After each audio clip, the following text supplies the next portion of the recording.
2, 3, 4.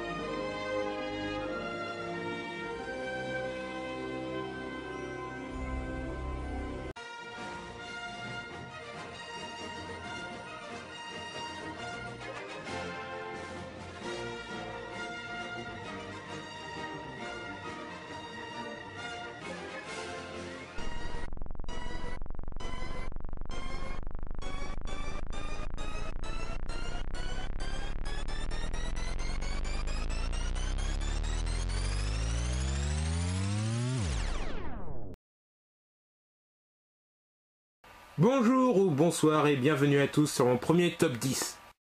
Ah, Destination Finale. Une saga qui prend un malin plaisir à tuer des adolescents qui existent sur une situation où il faut choisir de survivre ou d'être tué n'importe comment. Mais le problème c'est que... c'est stupide! Je ne dis pas que c'est merdique. Non. C'est assez répétitif, mais les morts des personnages sont différentes, le crash de l'avion était assez sympa, les combats de rue aussi, pareil pour les explosions et l'avion. Mais le souci c'est qu'il y a des scènes même pas crédibles, comme le lavage de voitures dans le 1 qui peut paraître ridicule si vous savez que les gens ont mis des laves auto sur le toit des voitures sans conséquence. Et la scène du carambolage. Le fait que chaque voiture explose, peu importe si ça a du sens ou pas, ça n'aide pas. Faut l'avouer, ces films sont assez débiles. Je les déteste pas, ils sont assez plaisants à regarder, même si c'est gore. Mais ils sont juste parfois carrément ridicules. Ils ont tous les 5 des qualités, mais est-ce que c'est une raison pour ignorer des incohérences? Il y a plein de trucs dans cette saga qui nous font poser des questions lancinantes qui nous font gratter la tête à propos d'histoires différentes. Ces films sont plutôt bien, mais assez mystérieux aussi. Et c'est moi qui vais faire le décompte des 10 trucs pas crédibles et pour lesquels on se creuse la cervelle dans les films de Destination Finale. Au moment où j'ai fait cette vidéo, il n'y a que 5 films sortis. Des rumeurs disent qu'il n'y aura pas de 6, mais Tony Todd a dit dans une interview qu'il tournait le 6ème cette année, où il est censé y avoir un accident de montagne, et en même temps le 7ème où il est censé y avoir un accident de bateau. Et il y a un producteur, Craig Perry, qui attend que les studios New Line autorisent à produire le 6 pour développer la franchise de Destination Finale en le ramenant au XIIe siècle, une époque de superstition où les victimes seront plus faciles à berner. Donc asseyez-vous, éteignez vos portables et profitez de cette analyse sur les incohérences de toute la saga Destination Finale.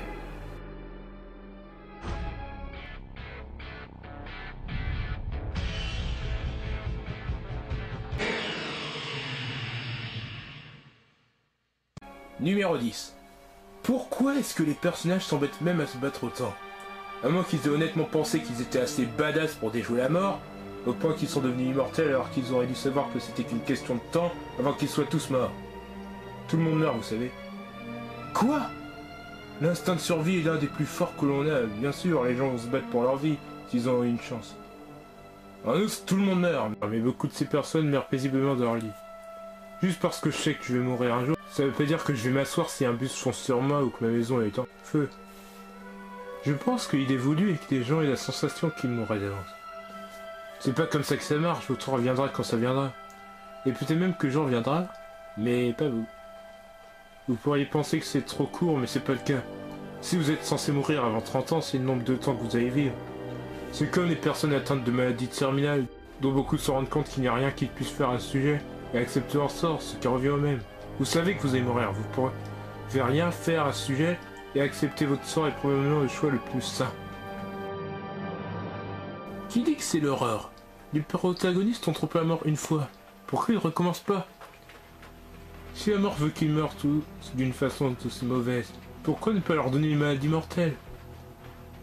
La mort peut manipuler l'environnement, pas vraiment c'est des objets inanimés qui seraient nécessaires pour les injecter. Quant aux agents pathogènes et des virus, la mort peut influer sur les organismes, mais c'est carrément les remplacer, ce qui explique pourquoi le cheval ne pouvait pas glisser la jeune fille vers la batteuse de Bédentroit. Par opposition à l'exécution de puces et de piétinement ou d'ailleurs pourquoi la mort n'a pas seulement forcé un flic juste à côté à flinguer les personnages dans l'ordre. Parce que si c'était le cas, il n'y aurait pas de film. C'est quoi le plus intéressant pour vous? Un film sur un groupe de personnes qui, après avoir survécu à une catastrophe en raison du vaisseau prophétique, tous sont immédiatement des crises cardiaques simultanées et tombent, ou un film où les personnages sont coupés en 3 morceaux de barbelés jetés sur un homme par une voiture qui a explosé en raison d'une cigarette éclairée tombant des mains d'une femme dont la tête vient s'empaler sur un tuyau à travers son coussin de voiture, et dans une faille de carburant à partir d'un nouveau van endommagé. Si vous essayez avec une certaine prémonition bizarre, la mort va juste venir pour vous de toute façon. De façon vraiment spectaculaire et macabre pour faire pour ça. Les coïncidences aléatoires s'assurent que les gens reçoivent le message. Personne ne met à la première page des journaux la nouvelle qu'un petit groupe de personnes crèvent de cause naturelle. Mais des survivants de crash d'avion tous tués en mode épique va attirer une certaine attention, ça c'est sûr. Peut-être que la mort est une drama queen et qu'elle utilise les prémonitions comme une excuse pour avoir un contrôle complet sur l'univers, les fait tomber d'une manière qu'il juge appropriée.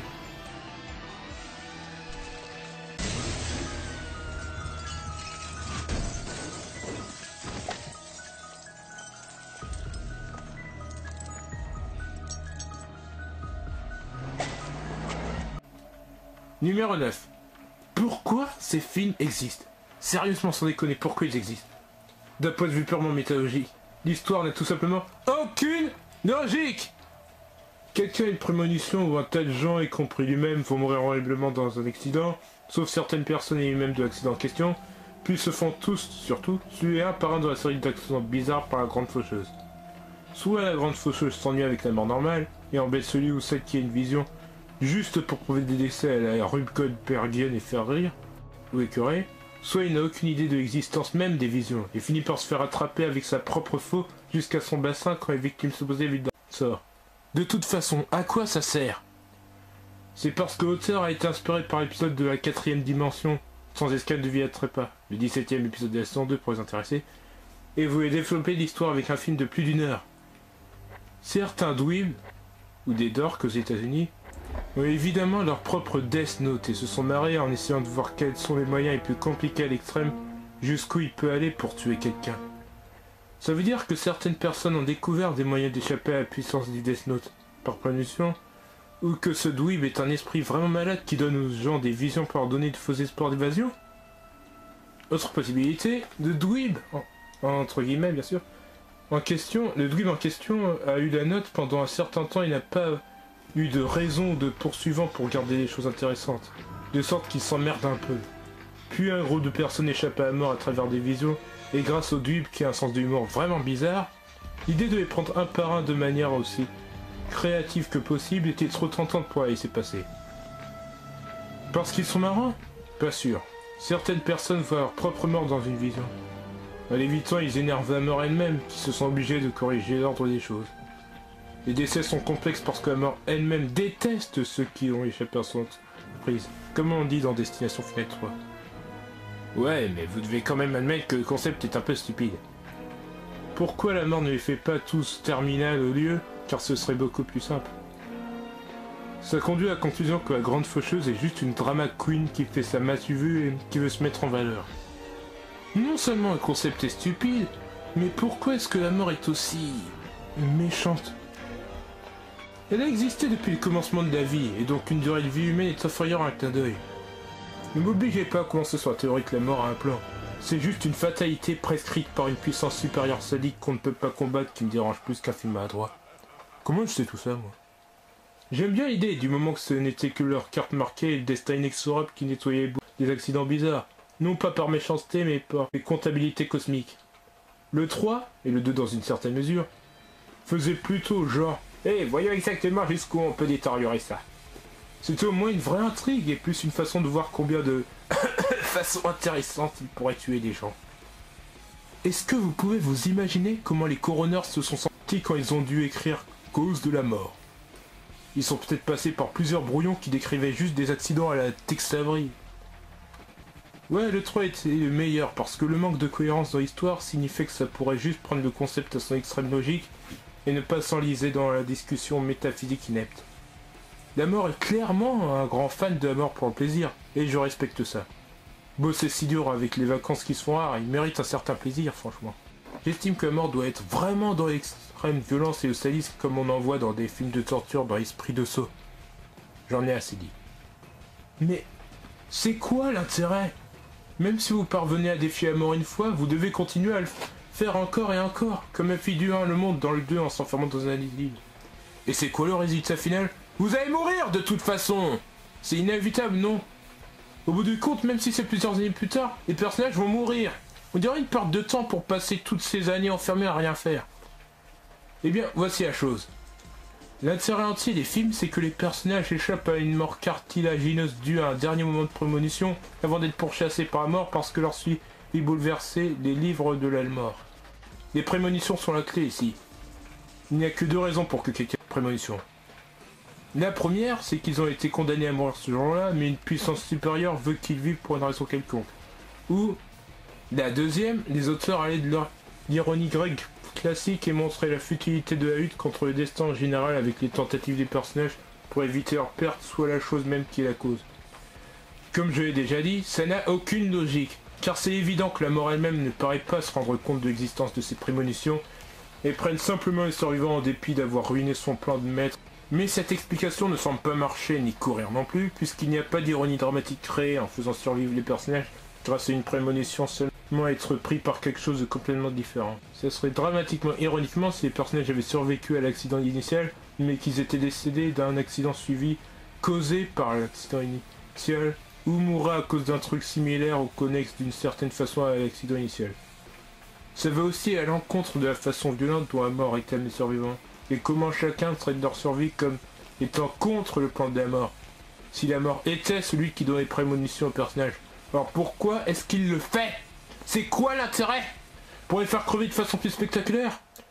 C'est pas une sorte de mort insignifiante? La prémisse même de la série est tellement ridicule et logique qu'il n'y a tout simplement aucun moyen de le consolider.